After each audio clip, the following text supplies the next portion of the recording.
Ang kwento ni Tomby.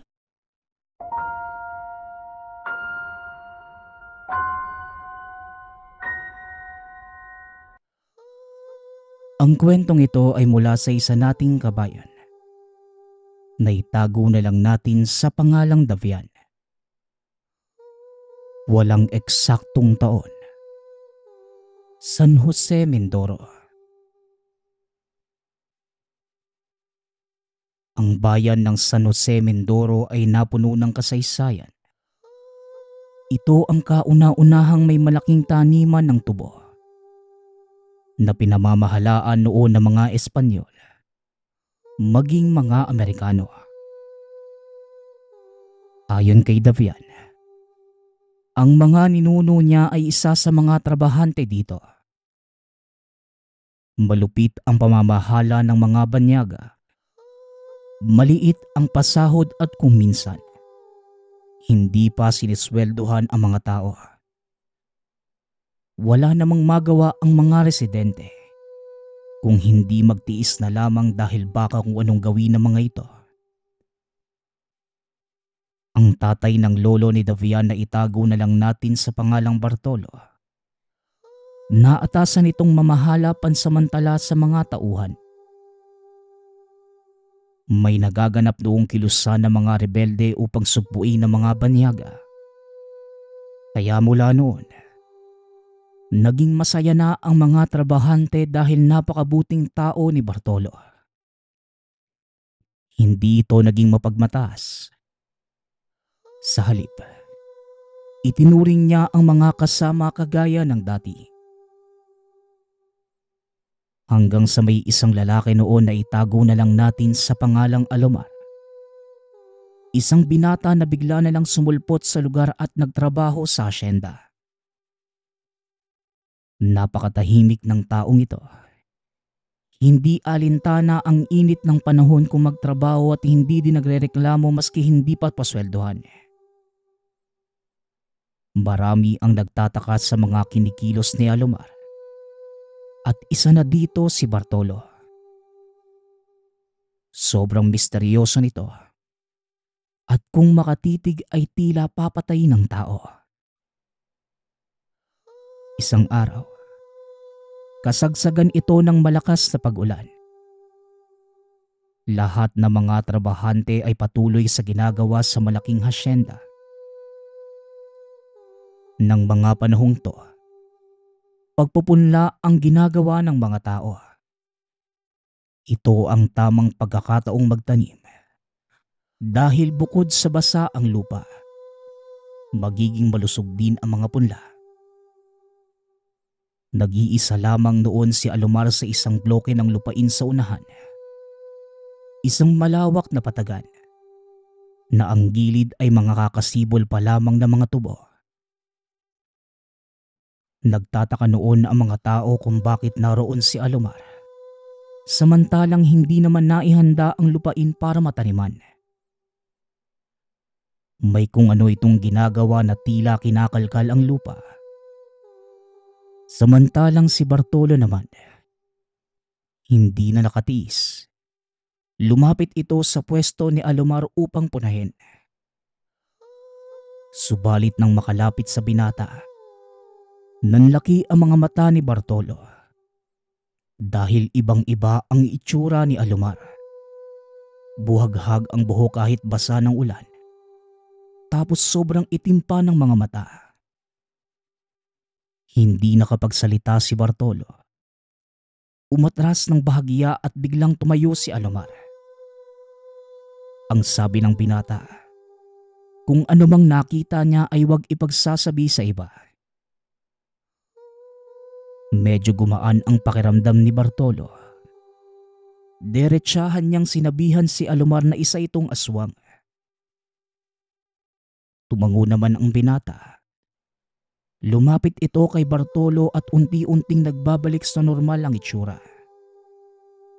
Ayon dito, kaya siya nagtrabaho sa hasyenda ay upang maging espiya sa kung ano ang mga ginagawa ng mga banyaga. Siya din ang naghuhudyat sa mga rebelde kaya gumawa na ito ng isang kilusan. Hindi naman nakapagsalita si Bartolo. Tumango lang ito at pinakita kay Alomar ang isang hudyat na sang-ayon siya sa mga ginagawa nito. Mula noon, naging malapit na si Bartolo at Alomar. Nalaman pa nito kung saan nakatira ang binata. Malayo, nasa timog na bahagi at masasabing kagubatan. Pero hindi pa nakakapunta dito si Bartolo. Nagbago din ang pananaw ni Bartolo. Naging interesado ito na sumama sa kilusan ng mga rebelde. Giit naman ni Alomar na hindi niya kasama ang mga rebelde. Wala siyang malalim na ugnayan sa mga taong ito. Gusto lamang niyang makatulong. Ang dahilan ng binata, may matinding galit si Alomar sa mga banyaga. Ginahasa nito ang kapatid at pinatay pa. Naintindihan ni Bartolo ang masalimuot na pangyayari sa buhay ni Alomar. Isang araw, lumiban sa trabaho si Bartolo. Hindi na nagpapakita si Alomar at gusto niya itong puntahan sa tahanan upang alamin ang kalagayan. Nag-aalala si Bartolo. Baka may kung ano nang nangyari kay Alomar.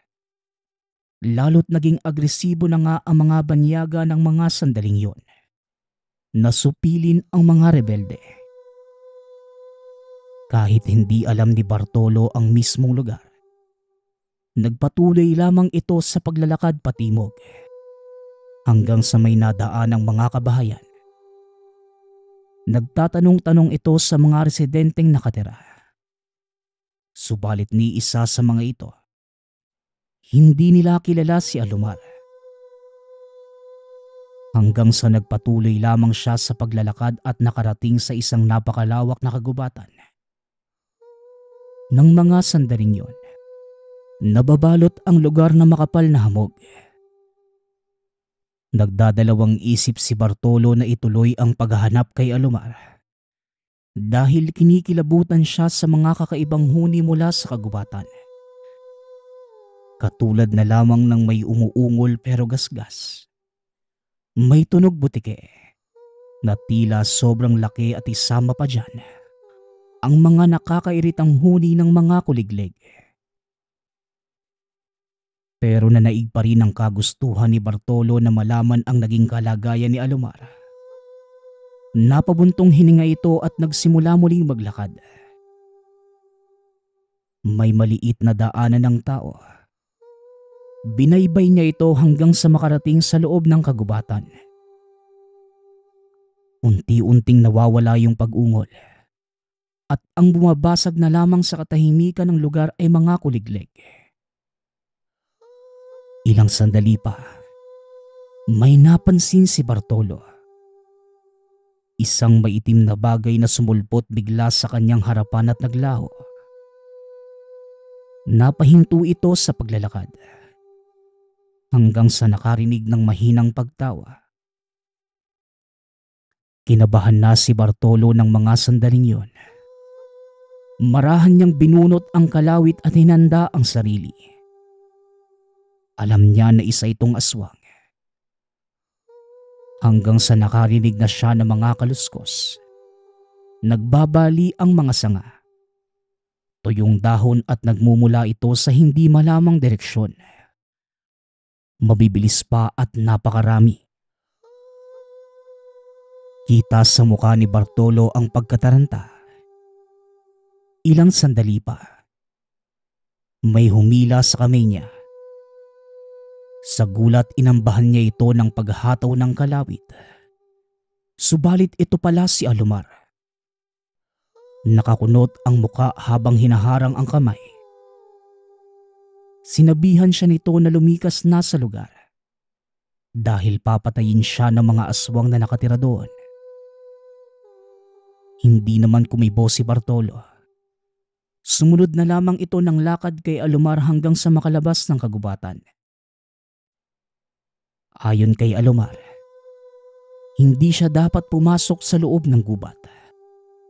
dahil napakaraming aswang at teritoryo ito ng mga nilalang. Nagtanong naman si Bartolo kung mga kalahi ba ito ni Alomar. Subalit mariing umiling ang binata. Hindi ko sila kalahi. Kalaban sila ng angkang ko.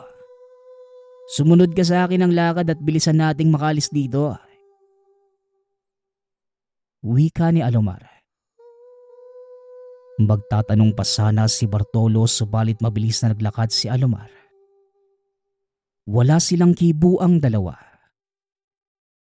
Habang si Bartolo ng mga sandaling yon, binalot na ng mga katanungan ang isipan. Gabi na at sobrang dilim sa lugar. Ang sinusundan lamang ni Bartolo sa paglalakad ay ang suot ni Alomar na puting damit. Ilang sandali pa, nagsalita si Alomar. Mabuti na lang naabutan kita. Nagpapasalamat ako sa kaibigan kong taga-baryo. Kagad niyang pinalam sa akin na hinahanap mo daw ako eh. Maling daan ang dinaanan mo kaya nagmamadali akong puntahan ka. Ano nga bang nasa isip mo at binabalak mo akong puntahan? Ito ba yung hindi na ako nagpapakita sa asyenda? Tanong ni Alomar. Oo, nag-aalala ako sa iyo eh. Alam mo namang laganap na ang digmaan ngayon. Tugon ni Bartolo. Umiiwas ako dahil natiktikan ako ng mga banyaga eh. Lalo na't parata na tayo nag-uusap. Pinaghihinalaan ka na din nila. Nalalagay na sa alanganin ang buhay mo, Bartolo. Kaya kung ako sa'yo, umiwas ka na lang din. Mungkahi ng kaibigan. Ilang sandali pa. Nakita niya ang isang maliit na kubo sa gilid ng pangpang. Ito ang munting tahanan ni Alomar. Nang makapasok sa loob, kaagad sinindihan ni Alomar ang maliit na gasera. Dito napansin ni Bartolo na napakaraming mga nakalambitin sa bubong ng kubo. May baril, kaldero, at may mga karneng pinatuyo. Nangangamoy patay din sa loob ng tahanan ni Alomar. Hinala ni Bartolo na ang mga karneng ito ay galing sa tao. Kaya naman, hindi niya maiwasang maduwal at lumabas ng tahanan. Huwag kang mag-alala kaibigan. Mga karne ng hayop yan. Ganito talaga ako. Pinapatuyo ko ang mga karne upang tumagal. Hindi naman ako kumakain ng tao eh. Pero yung umaaligid sa'yo kanina, sila yung kumakain. Wika ni Alomar. Magpaganon pa man, aswang pa rin si Alomar.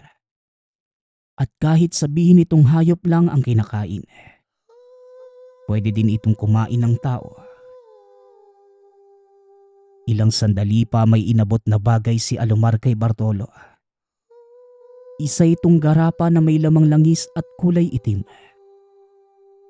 Ang sabi ni Alomar, isa itong uri ng gamit niya na kayang itago ang sarili.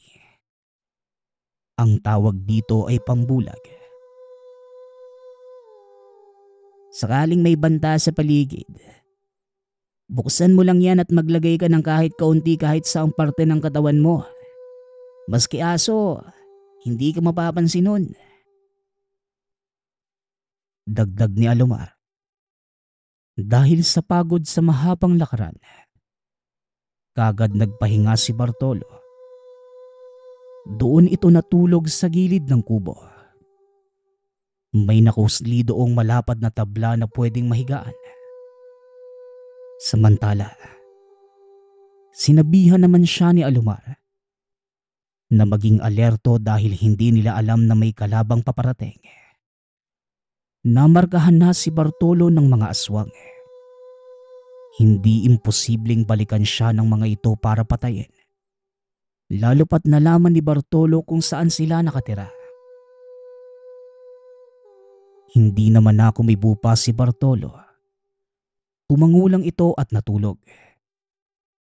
Hanggang sa bigla na lamang itong nagising nang makarinig na mga putok ng baril. Pagtayo niya, nakita niya si Alomar na nasa bukana ng bakuran, nakatanaw sa isang banda. Pinuntahan niya ito at habang papalapit, sumusuray pa ng paglakad si Bartolo. Ayon kay Alomar, may mga banyagang nagronda para tugisin ang mga rebelde.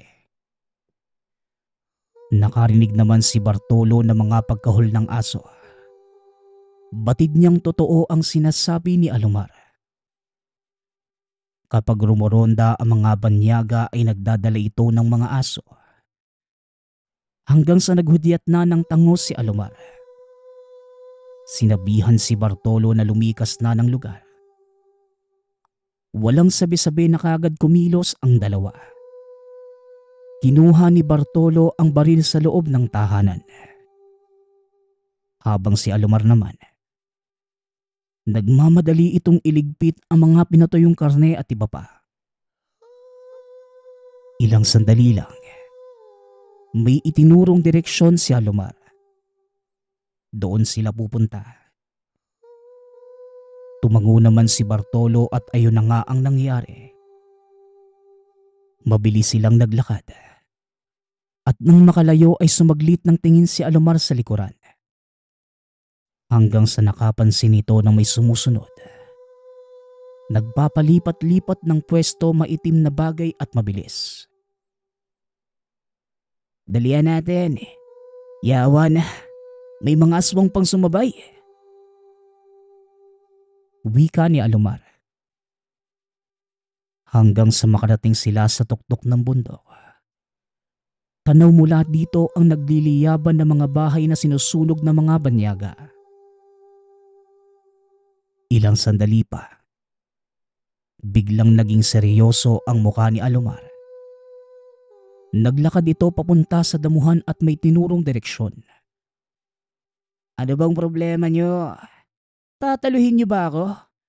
Wala namang ginagawa sa inyo ang kaibigan ko eh.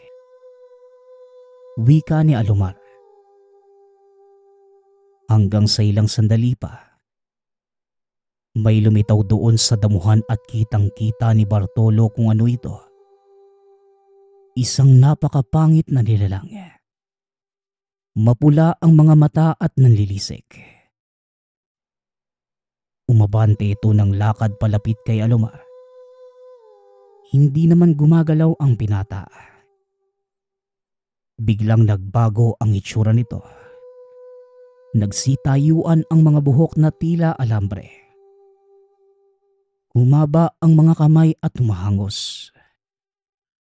Napansin ni Bartolo na kakaiba ang itsura ni Alomar kumpara doon sa isang aswang. Ilang sandali pa, sumaglit ng tingin si Alomar kay Bartolo.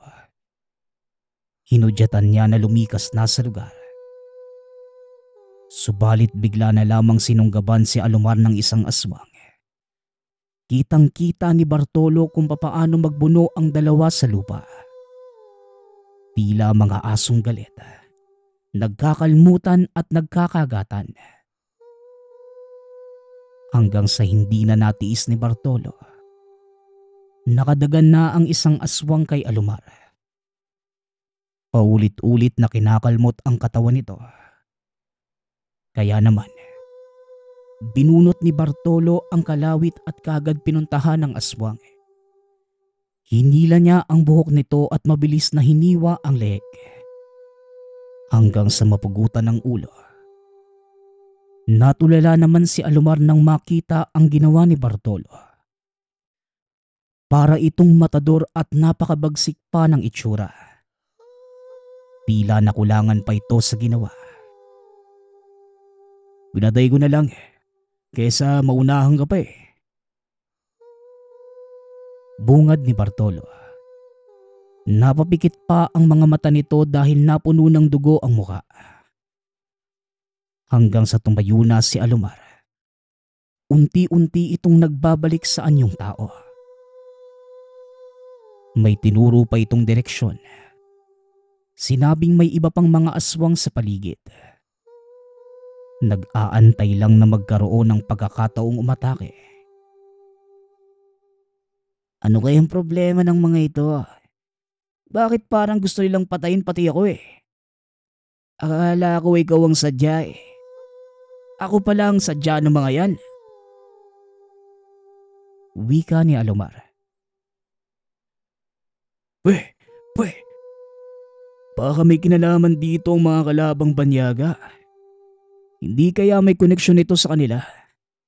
Narinig ko kasi sa isang praile noon na may kaibigan daw na aswang ang isa sa mga sundalo.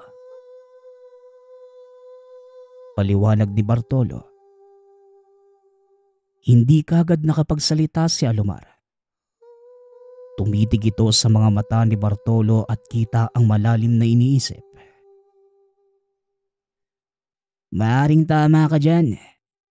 Noon pa man nagtataka na ako eh. Hindi ko alam kung paano nila nagawang halayin ang kapatid ko. Isa din naman yung aswang. Imposibleng magawa yun ng isang normal na tao lang kung walang kasamang elemento. Ngayon alam ko na kung ano ang buong dahilan. Maraming salamat sa sinabi mo, Bartolo. Tutugisin natin ang mga aswang na yon. Aalamin ko kung sino sa mga sundalo ang humalay sa kapatid ko. Tugon ni Alomar. Tumango lamang si Bartolo. Wala naman itong pagpipilian kung hindi lumaban na lamang. Nagpatuloy na sila sa paglalakad hanggang sa makakita ng isang baryo. Sa timog na bahagi ito ng San Jose. May malawak ding taniman ng tubo doon. May mga taong nagtatrabaho at gumagawa ng riles ng tren. Maaaring papunta ito sa asyenda. Nang mga sandaling yon, nasa itaas sila ng burol at nagtatago sa gilid ng malaking puno ng buli. May nakilalang tao dito si Bartolo. Kapitbahay niya sa San Jose at nagngangalang Raul. Manggagamot ito sa lugar at kaibigan. Lalapit sana si Bartolo subalit sinita siya ni Alomar. Sinabihan siya nitong wag magpapakampante at baka may makakita sa kanyang kalaban. Hanggang sa may dumating na isang sundalo sakay ng kabayo. Naka-uniforme ito na kagaya sa mga banyaga. Nagtataka noon si Bartolo kung bakit tila nakatingin ito sa kanilang direksyon. Tila alam na naroon sila sa lugar habang nakatago. Hanggang sa nagsalita si Alomar. Ayon sa binata, kilala niya ang taong nakasakay ng kabayo. Isang Pinoy pero nabigyan ng mataas na ranggo. Minsan na niya itong nakita doon sa gubat, kung saan nakatira ang ibang lahi ng mga aswang. Hindi kaya siya ang tinutumbok mong may kaibigang mga aswang? May hinala na ako dahil may karga ang taong yan. Wika ni Alomar. Hindi naman kumibo pa si Bartolo. Nakakunot lamang ang mukha habang nakatingin sa isang banda. Ilang sandali pa. Sinabi ni Alomar na wag na silang magtagal sa lugar. Hindi naman na nagtanong pa si Bartolo. Nagpatuloy na sila sa paglalakad hanggang sa makarating sa isang tahanan. Ayon kay Alomar, bahay ito ng lolo at lola noong nabubuhay pa. Giba na ang itsura, subalit masisilungan pa naman. Dito na sila nagpalipas ng isang araw. Kinagabihan, habang nasa silong ang dalawa nakapansin sila ng isang tao. Palapit ito sa tahanan at nang tuluyang makalapit, nakilala ito ni Bartolo. Walang iba kung hindi si Raul. Sabi ko na nga ba, dito ang punta nyo eh. Bartolo, lumikas ka na ngayon din dahil kanina lang. Nabanggit ka ni Arkeas, yung kaninang nakasakay ng kabayo. Tutugisin ka ng mga kasamahan niya. Ikaw ang pakay nila, Bartolo. At ikaw naman, siguro ikaw si Alomar. Nakakaamoy ako sa iyo ng pagkaaswang iho. Sige na, hindi na ako magtatagal pa. Nga pala, ito dalhin mo, Bartolo. Isang dibnum na habak. Kabal ito para hindi ka tablang kagad ng bala. Wika ni Raul. Kagad na itong lumikas sa lugar. Samantala nagkatitigan naman silang dalawa ni Alomar. Ilang sandali pa. Nagmungkahi na si Bartolo na likasin na nila ang lugar. Subalit giit ni Alomar. Saan naman sila magpupunta? Dito na lang tayo. Lumaban kaysa tumakas. Alam kong mahahabol tayo ni Arkeas eh. Malakas ang pakiramdam ng animal na yun. Dagdag ni Alomar. Hindi nakapagsalita si Bartolo. Sa isip niya tama ang kaibigan. Wala din namang mapagpipilian kung hindi lumaban na lamang kaysa patuloy magtago. Pero walang kasiguraduhan ng kaligtasan. Hanggang sa lumalim ang gabi, parehas buhay pa ang diwa ng dalawa. Magkabila ang pagbabantay at napakaseryoso ng mga itsura. Ilang sandali pa, biglang umalingasaw ang buong paligid. Unti-unti ding nagbabago ang amoy ng hangin. Naging mabaho ito at sobrang nakakasulasok sa ilong. Kinalabit ni Alomar si Bartolo. Sinabi nitong ang inaasahang dumating sa lugar ay mga tao. Subalit mga aswang pala ang mga naroon. Hanggang sa nakarinig sila ng mga yabag ng lupa. Yabag ito ng kabayo at papunta sa kanilang direksyon. Alam nilang si Arkeas ang paparating. Itinali kagad ni Bartolo ang habak sa bewang. Binunot ang kalawit. Pinangkil ang baril sa balikat at lumabas ng silong. Samantalang si Alomar naman, rinig na rinig dito ang paglagutok ng mga buto dahil sa nagpapalit sa anyong aswang na ito. Umabante ng paglalakad si Bartolo pababa hanggang sa nakita niya si Arkeas. Tinatali nito ang kabayo sa puno ng niyog. Walang ano-ano eh. Pinuntahan ito ni Bartolo at diretsong sinabihan ng, "Inaasahan ko na ang pagdating mo. Papatayin mo kami. Pilipino ka man din eh." Bungad ni Bartolo. Kung hindi ka gagamit ng utak, mananatili ka sa hirap na pamumuhay. Nga pala, totoo pala ang sabi-sabi na sumama ka pala kay Alomar, no? Kilala mo ba siya? Isa siyang aswang, alam mo ba yun? Dati ko pa siya gustong patayin eh. Dahil siya ang dahilan kung bakit namatay ang mga magulang ko. Wika ni Arkeas na siyang kinagulat ni Bartolo. Ano? Pinatay niya? Baka nagkakamali ka lang ng hinala. Hindi kaya ang mga banyaga lang din ang pumatay sa kanila? Isang mabuting tao si Alomar. Kahit sa likod ng pagiging aswang niya. Kilala ko siya eh. Hindi niya magagawa yun. Tugon ni Bartolo. Hindi alam ni Bartolo na nasa likuran lang pala niya si Alomar. Nanggagalaiti sa galit. Nanlilisik ang mga mata habang nakatitig kay Arkeas. Umabante ito ng lakad at hinawi pa sa daan si Bartolo. Kaya pala pinatay mo ang kapatid ko. Binaboy mo pa ang katawan niyang hayop ka. Wala akong kinalaman sa pinagsasabi mong pagpatay sa mga magulang mo. Yawa ka. Umanda ka sa akin. Ikaw pala ang may kagagawa ng lahat ng ito. Wika ni Alomar. Kagad niyang sinunggaban si Arkeas. Subalit bigla na lamang may bumangga sa kanya mula sa isang banda. Isang aswang na katulad ng pinatay ni Bartolo.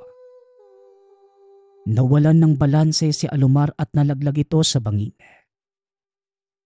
Hindi na nag-antay pa si Bartolo na siya naman ang atakihin. Binaputukan niya yung aswang at tinamaan ito sa tagiliran.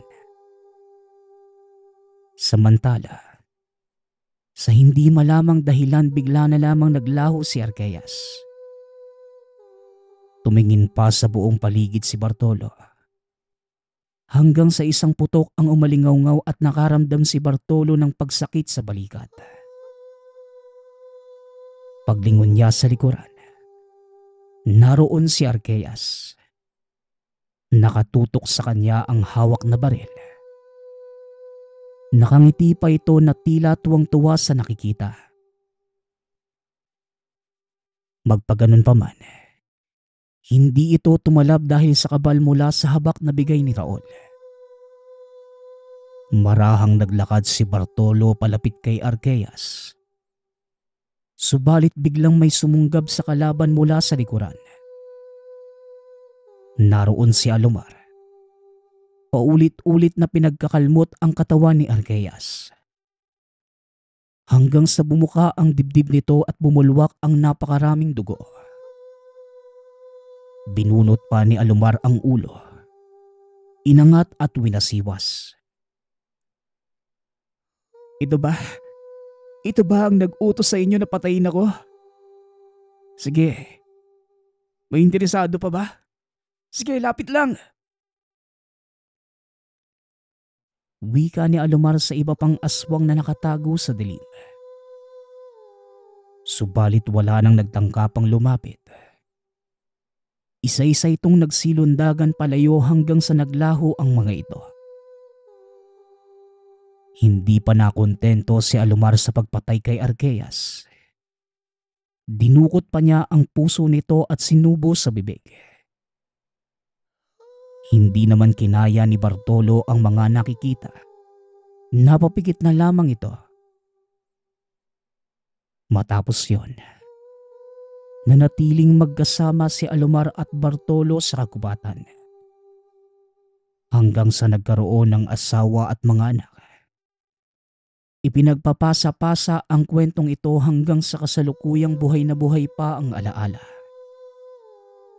Ito lamang ay dahil sa pagtatrabaho sa hasyenda sa San Jose.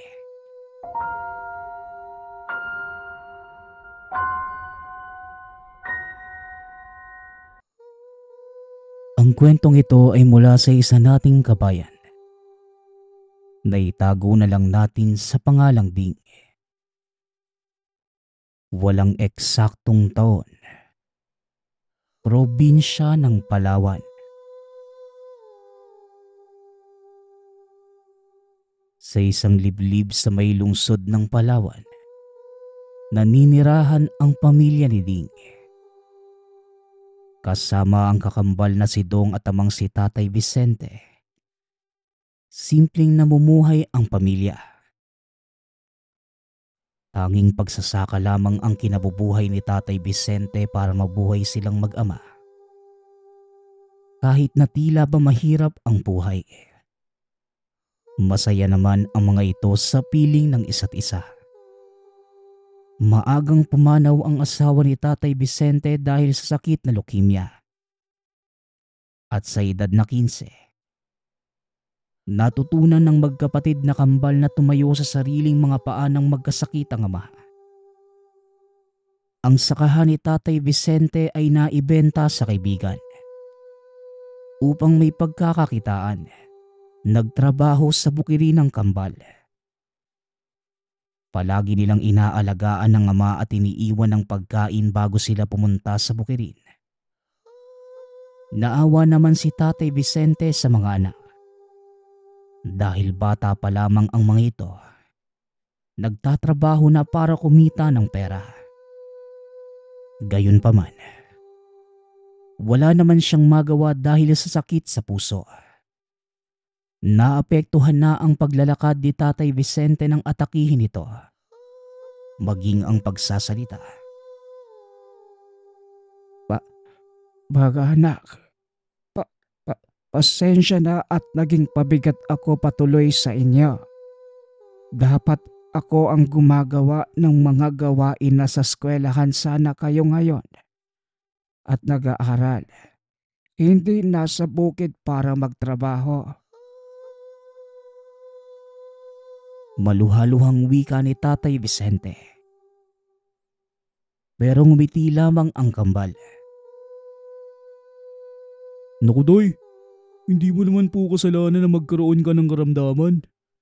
Isa pa, matagal na panahon na rin kayo nagtatrabaho. Kaya bilang pagbalik sa inyo, kami naman po ang mag-aalaga dahil simula nung maliliit kami. Ikaw na po ang nag-aruga sa amin. Binusog mo po kami ng pagmamahal kaya huwag mo pong sisihin ang sarili mo. Dahil ginawa niyo naman po yung makakaya niyo eh. Wika ni Dong. Kaya nga tay, tsaka hindi mo naman po kami pinilit na gawin ang bagay na ito eh. Kusang loob po namin ginagawa ang pagtatrabaho. Dahil kung hindi po kami kikilos, pare-pareho po tayong dilat ang mga mata na matutulog. Sige na po tay, aalis na po kami ha. Mag-iingat po kayo dito sa bahay habang wala kami. Dagdag ni Ding. Napangiti naman si Tatay Vicente. O sige, mag-iingat kayo doon ha. Kumain kayo sa tamang oras. Magsabi kayo sa akin kung inaabuso kayo. Dahil kahit na ganito ako, gagawin ko ang lahat may pagtanggulang kayo. Tugon ni Tatay Vicente. Humalik naman ang kambal sa pisngi ng ama. Nang makapagpaalam, umalis na ang kambal diretso ang mga ito sa bukid upang magtrabaho. Naiwan naman sa tahanan si Tatay Vicente at buong maghapon ay nasa labas lamang ito ng pintuan at nagbabantay sa pagdating ng mga anak. Habang nasa labas ng bahay, bigla na lamang dumating ang kaibigan ni Tatay Vicente. Matagal na panahon niyang hindi nakita ito. Nagulat na lamang ang matanda. Dahil inaakala ng marami na namatay ang kaibigan niyang yon. Pare, kamusta ka na? Deka, bakit nasa upuan ka lang? Matagal na akong hindi nakadalaw dito. Pasensya na. Ano bang nangyari sa'yo? Tanong ni Manny. Natuwa naman si Tatay Vicente nang muli niya itong makita. Saan ka ba nagpunta, Manny? Matagal na panahon ka nang hindi dumadalaw dito ah. Iniisip pa nga ng mga kabaryo natin na matagal ka nang namayapa. Ikaw lamang pa naman ang inaasahan ng mga taga-baryo. Tagagamot sa mga taong may sakit. Pero bigla ka na lang nawala na parang bula. Kahit ako, umaasa na makita ka dahil nga sa kalagayan ko. At alam kong matutulungan mo ako na makalakad ulit. Tugon ni Tatay Vicente. Malungkot namang sumagot si Manny. Ang totoo niyan, Vicente. Matagal akong nagtago dahil nga sa mga kaaway ko. Hindi ko alam kung paano ako mabubuhay. Lalo na't namatay ang buong pamilya ko. Hindi ko alam ang gagawin ko na mga panaong naging mag-isa lamang ako. At pakiramdam ko, wala akong dapat pagkatiwalaan kaya nagtago ako ng matagal na panahon. Hinanap ko ang sarili ko at nagpalamig na muna. Gusto kong makaganti sa mga pumatay sa aking pamilya. Alam mo naman kung ano ang tungkulin ng isang albularyo. Pero pare, kailangan ko ang tulong ng kambal mo. Wika ni Manny. Nagulat naman si Tatay Vicente sa mga kwento ng kaibigan. Hindi ko alam na ganyan pala ang nangyari sa'yo. Ikanalulungkot ko pare ang nangyari sa pamilya mo. Pero bakit naman kailangan mo ng tulong ng kambal kong anak? Tanong ni Tatay Vicente. Kaagad namang nagpaliwanag ang kaibigan. Matanda na ako. Kailangan ko ng katuwang sa pakikipaglaban. Humingi ako ng tulong sa mutyang pinangangalagaan ko. At ang itinuro niya ay ang mga anak mo kaya nga pumunta ako dito. Huwag kang mag-alala dahil hindi ko hahayaan na mapahamak ang mga anak mo. At hindi naman sila basta lamang lalaban kasama ko. Dahil masusi ko silang tuturuan. May tiwala ka naman siguro sa akin ano? Tugon ni Manny. Matapos ang pag-uusap ng dalawa, naliwanagan naman si Tatay Vicente. Noong una ay ayaw pa sana nitong pumayag ngunit na makiusap at lumuhod ang kaibigan. Wala nang nagawa si Tatay Vicente kundi pumayag. Ngunit alam ni Tatay Vicente na hindi lamang siya ang dapat magpasya. Dahil kailangang makausap din ng mga anak. Pagsapit ng gabi, dumating na ang kambal sa tahanan. May daladala silang pagkain na kanilang binili sa isang karinderya. Pagkarating pa lamang sa loob ng tahanan, nakangiting bumungad ang magkapatid sama. Ngunit laking gulat nila nang makita si Manny. Hindi makapaniwala na tumitig ang magkapatid sa kaibigan ng ama na inakala nilang namayapa na. Ninong, ang tagal na panahon na wala ka dito sa baryo natin. Mabuti naman po napadalaw ka. Saan po ba kayo nagpunta? Bakit matagal na panahon po kayong hindi nagpakita sa amin? Sobra po yung pag-aalala ng mga kabaryo natin nung mawala ka. Marami rin po yung nalungkot dahil ikaw lamang po ang inaasahan ng mga tao na gagamot sa karamdaman nila. Lalo na po kami. Nung magkasakit po si Tatay Vicente. Wika ni Ding. Kaagad itong niyakap si Manny. Maluha-luha namang niyakap pabalik ni Manny ang binata. Humihingi ako ng tawad sa pag-abandon ko sa inyo. Labis akong nalungkot nang umalis ako dito sa ating baryo. Pero kinakailangan kong gawin yon dahil sa mabigat na nangyari sa pamilya ko. Wala na ang asawa at mga anak ko dahil sa isang grupo ng mga masasamang nilalang na aking nakalaban. Sa galit ko, hindi ko alam ang gagawin kaya nagtago ako para magpalamig at mag-isip ng paraan upang maipagiganti ang aking pamilya. Tugon ni Manny. Nagkatinginan ang magkapatid. Alam ko pong malungkot po ang nangyari sa inyo, Ninong. Pero masama pong ilagay sa ating mga kamay ang paghatol sa ating mga kaaway. Labag po yan sa ating batas at kasalutan ng Diyos. Wika ni Dong.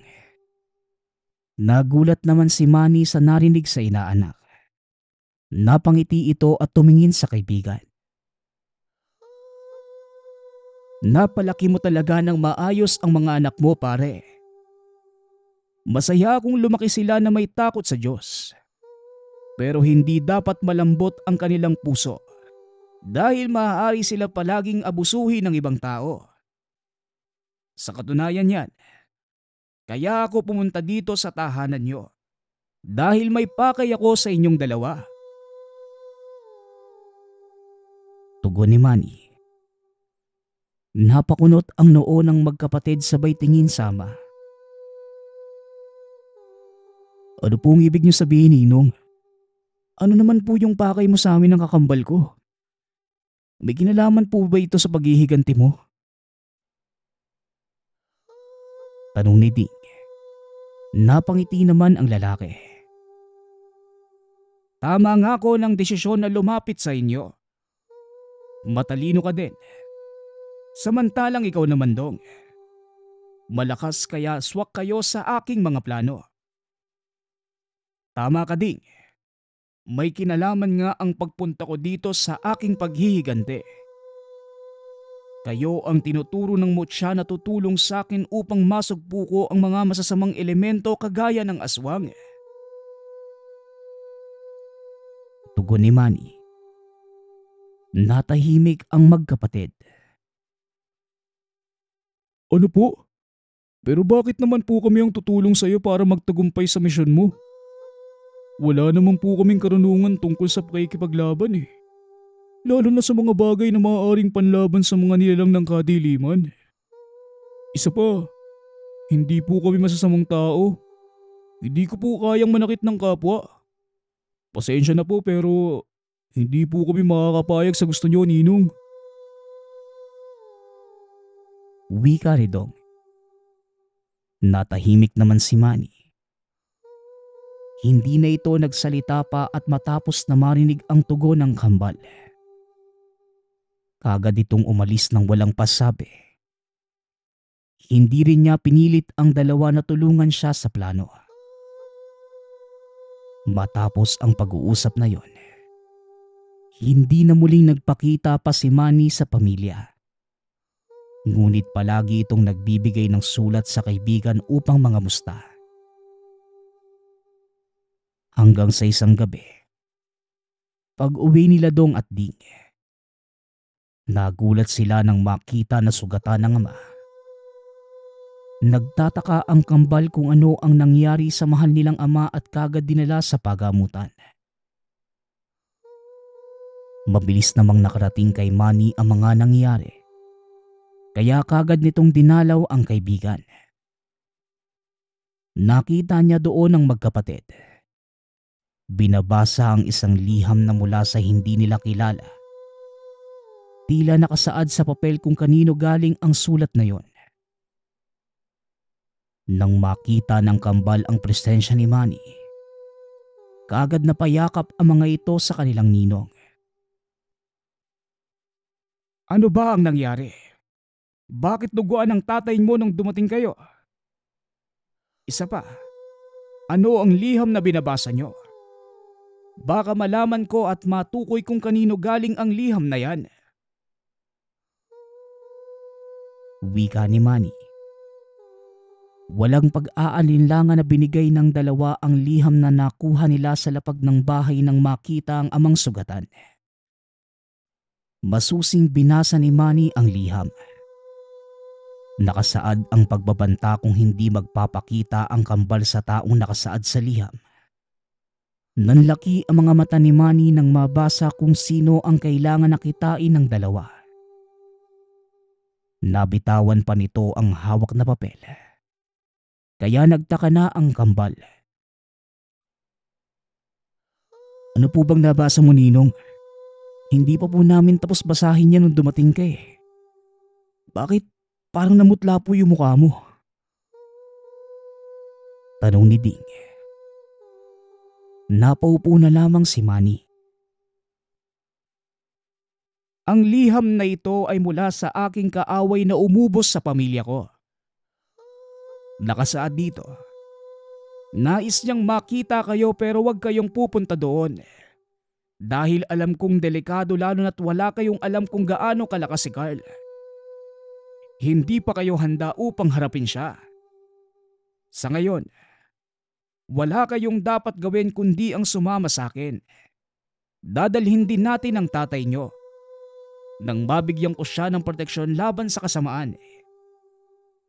Hindi na kayo ligtas kung babalik pa kayo sa inyong tahanan. Dahil panigurado kung babalik sila doon upang makuha lamang ang nais nila. Dahil yon ang ginawa nila sa aking pamilya. At ayoko nang maulit pa ang mga nangyari nung nakaraan. Tugon ni Manny. Hindi makapaniwala ang kambal sa mga narinig. Bakit naman po kami nadamay sa gulo nyo? Nananahimik ang buhay namin eh. Bakit ba namin kailangan magdusa? Ano bang espesyal sa amin? Bakit kami pinag-aagawan at isa pa? Bakit kami ang napili na tumulong sa'yo? Muling tanong ni Ding. Natahimik na lamang si Manny. Hindi na ito nakatugon pa dahil dumating ang mga doktor na nag-aasikaso kay Tatay Vicente. Mabilis na kinausap ng doktor ang magkapatid.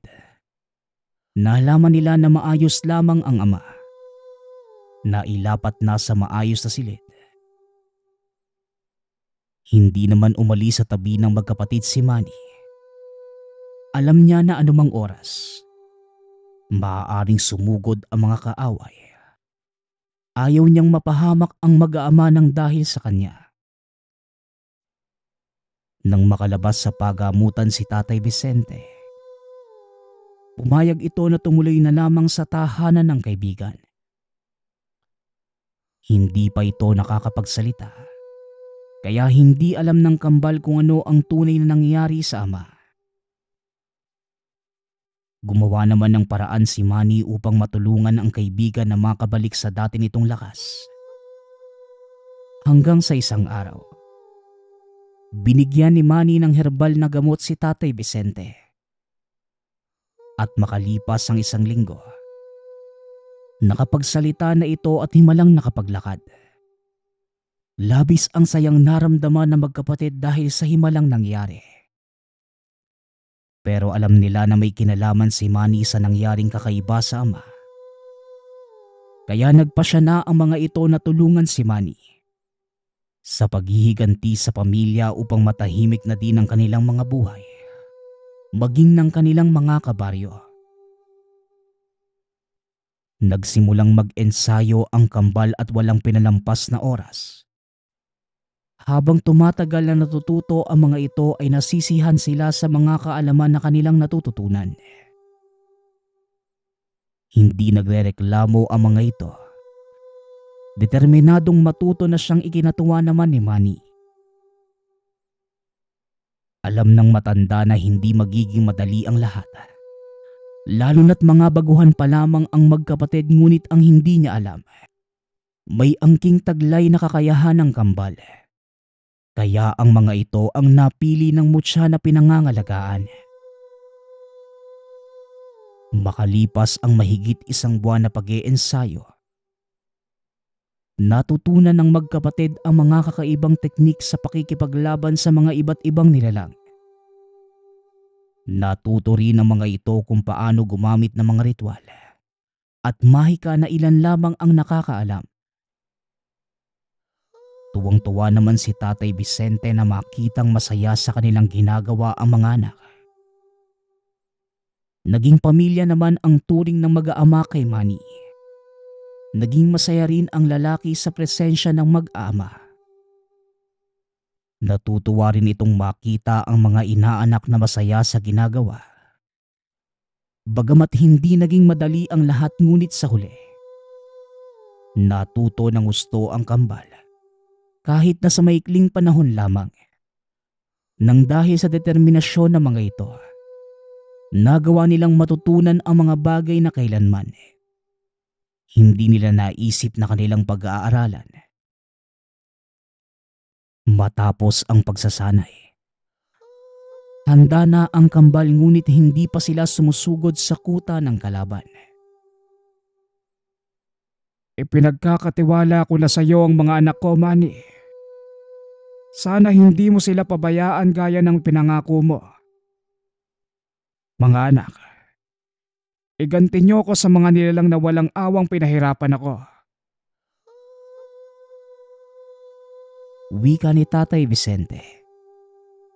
Nagyakapan ng mga ito. Gagawin namin yun, tatay. Pahihirapan namin sila gaya ng ginawa nila sa'yo.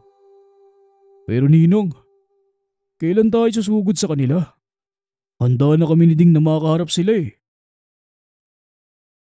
Tugon ni Dong. Maghinay-hinay ka lang, Dong. Ikalmo mo ang sarili mo. Alam kong hindi na kayo makapaghintay pero ganun din naman ako. Kaso, hindi tayo basta-basta susugod dahil kapag pumunta tayo sa kuta nila, para na rin tayong naghukay ng sarili nating libingan. Malakas ang mga kalaban at tuso kaya hindi tayo maaaring magpadalos-dalos sa bawat kilos. Kailangan lagi nating pag-isipan. Wika ni Manny. Naunawaan naman ng kambal ang naisiparating ni Manny. Tama si Ninong Bal. Bago tayo gumawa ng hakbang, dapat pag-isipan muna nating maigi para wala tayong pagsisisihan sa huli. Tugon ni Ding. Sumang-ayon naman si Tatay Vicente sa sinabi nito, maging ang kakambal. Matapos ang pag-uusap na yon, natulog na ang pamilya. Ngunit sa mga oras na yon ay hindi makatulog si Dong.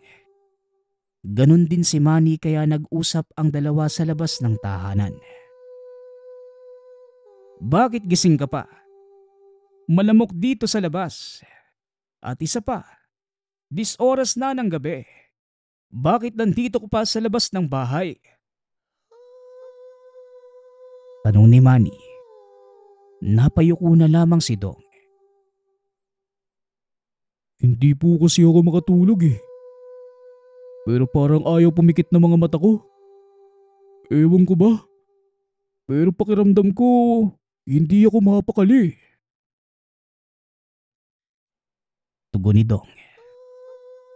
Natahimik naman si Manny sa mga sinabi ng binata. Dahil maging siya, hindi makatulog na mga oras na yon. Parehas pala tayo. Hindi ko rin alam kung bakit hindi ako makatulog. Para bang may mali akong nararamdaman. Mabuti pa sila Ding ay nakatulog na ng mahimbing.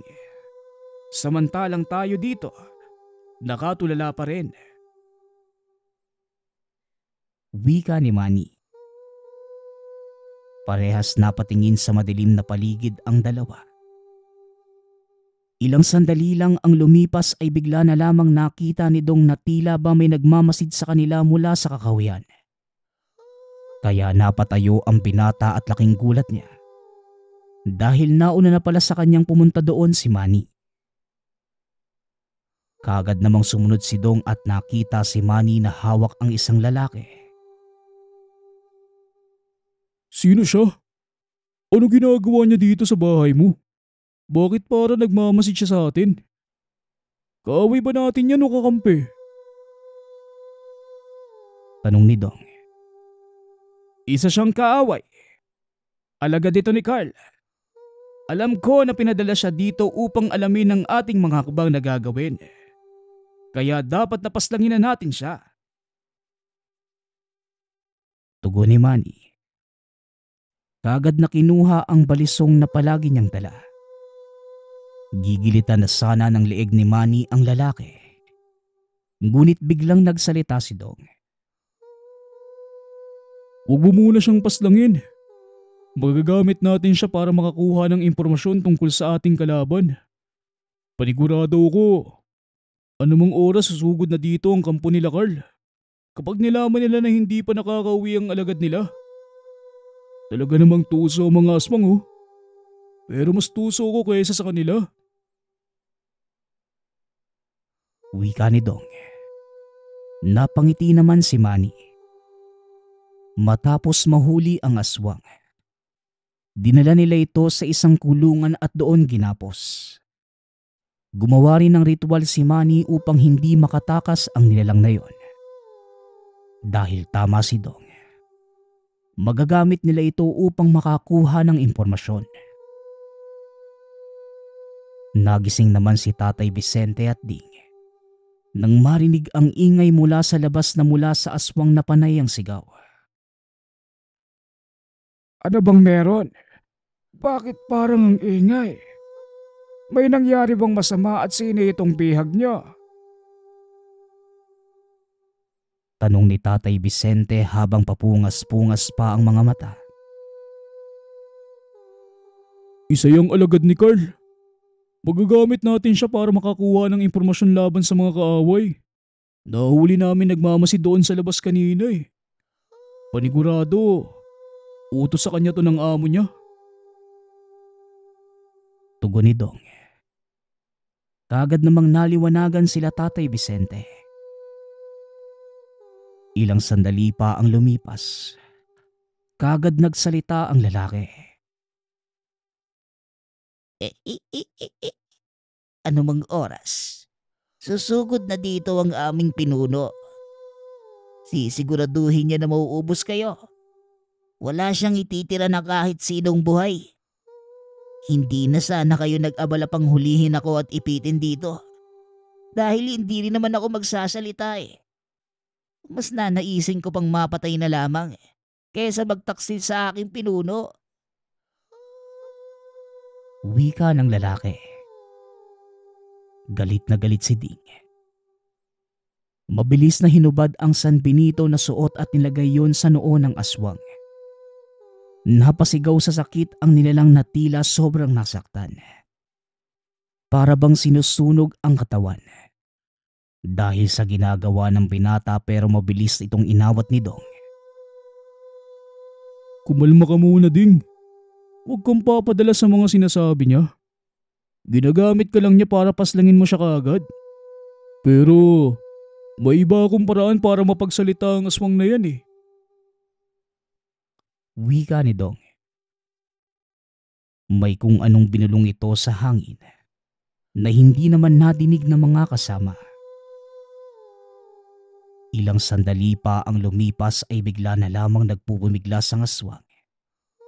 Nagmamakaawa ito kay Dong. Nagtaka naman ang mga kasamahan ng binata sa ginawa niya at hindi makapaniwala na may kakaiba siyang angking talino.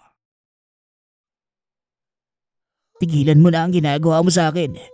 Sasabihin ko na kung anong plano nila, Carl. Pakiusap lang eh. Itigil mo na ito. Pagmamakaawa ng lalaki. Napangiti ng nakakaloko si Dong. Kung ganun, sabihin mo ang lahat ng nalalaman mo. Mangako ka sa akin at kapag hindi ka tumupad, papaslangin kita ng walang pag-aalinlangan. Tandaan mo, hawak ko ang buhay mo. At pag nagsinungaling ka sa akin, alam mo na ang mangyayari sa'yo. Banta ni Dong. Sumang-ayon naman ang lalaki na kinagulat ng mga kasamahan ng binata. Maging si Manny ay hindi makapaniwala sa ginagawa ni Dong. Nagsimula nang magsalita ang lalaki. Ngunit hindi pa man niya nasasabi ang mga sikreto ni Carl. Bigla na lamang itong humandusay at laking gulat nila Dong nang makita ang grupo ng mga aswang. Tumagos ang kawayan na hinagis ni Carl papunta sa lalaki. Mabilis na kumilos ang kambal at kagad kinuha ni Ding ang kanyang ama papunta sa loob ng tahanan. Samantalang si Dong naman, kagad na sumugod sa mga kalaban katuwang si Manny. Naging mabilis ang mga pangyayari kaya hindi na malaya ng mga ito na susugod ang kaaway. Nagtulungan si Dong at Manny na masugpo ang mga kaaway. Kahit na tila ba mahirap ang sitwasyon.